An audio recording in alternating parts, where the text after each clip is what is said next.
Hey, I'm Pat. Welcome to Daily Devo. Today we're going to ask, what kind of Jesus follower are we?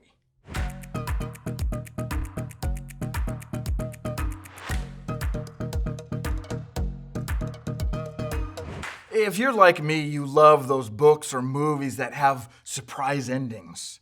Well, as we jump into the last chapter of Jonah, there's a bit of a surprise. If you've been following along the past few weeks, or if you've ever read the story of Jonah, you know it's a story of a prophet of Israel that God called not to go to his people, but to go to the capital city of this world power called Assyria. Jonah didn't want to go, so he hopped on a ship, going the exact opposite direction that God told him to go. The question is, why? Why did Jonah not want to go to Nineveh?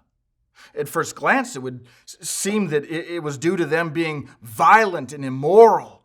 But in the beginning of chapter 4, following this massive revival where the king and the rich and the poor, the small, the great have repented, Jonah tips his hand on what was really bothering him.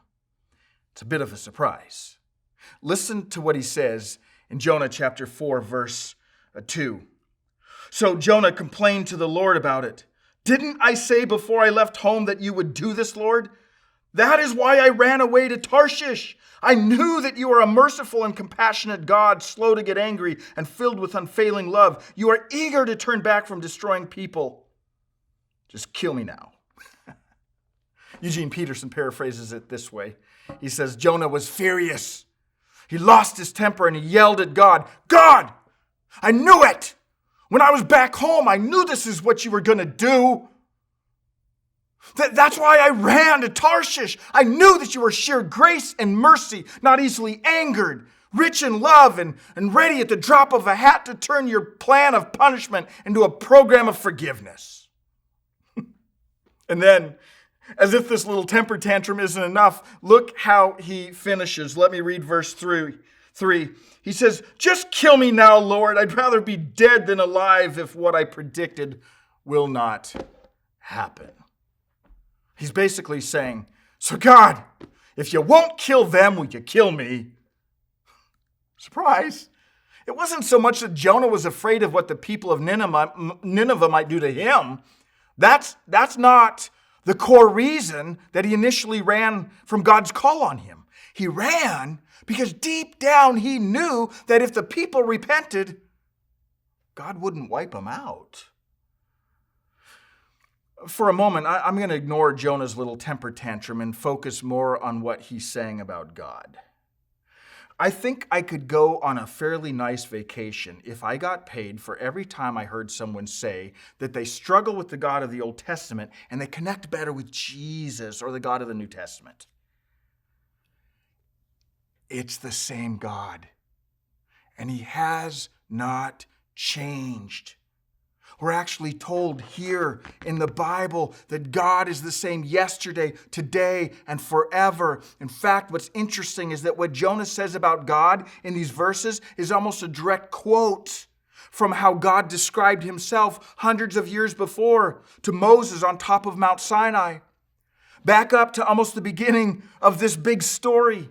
And you have Moses standing on top of this mountain, and there's thunder and lightning and clouds, and the mountain is shaking with the Shekinah glory of God. And Moses says, God, can I see your face, see you in all your glory? And God says no, but he lets Moses just see a part of his glory. And as he passes in front of Moses, he says these words, I am Yahweh the Lord, the God of compassion and mercy. I am slow to anger and filled with unfailing love and faithfulness. I lavish unfailing love to 1,000 generations. I forgive iniquity, rebellion, and sin. You see, God's first foot forward has always been compassion, mercy, patience, unfailing love, and faithfulness. He is the same yesterday, today, and forever. And Jonah knew this about God. You know what his problem was? Jonah had surrendered to the moral law of God, but had never really surrendered to God, what God was doing in the world. You see, because of this, Jonah became extremely judgmental. He became a very good person who had no compassion for those who aren't good people. He became good enough that he missed God's grace that was showered down on him every day. You see, when our world says the church is judgmental, sometimes it's because they don't want to hear the moral law of God. But it's often because they've come across a Jonah. A person who is moral and good and has become so self-absorbed that their religion is all about them and not about being the hands and feet of Jesus, to allow God's love to flow through them.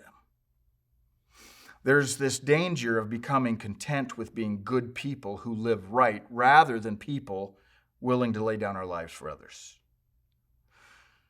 And so today, let's at all cost avoid being a Jonah. Run from simply being a good, moral, religious person who knows about God but has forgotten that we're called to be the hands and feet of Jesus, that we're called to lay down our lives for others. Today, commit that we will display God's grace, mercy, patience, and unfailing love.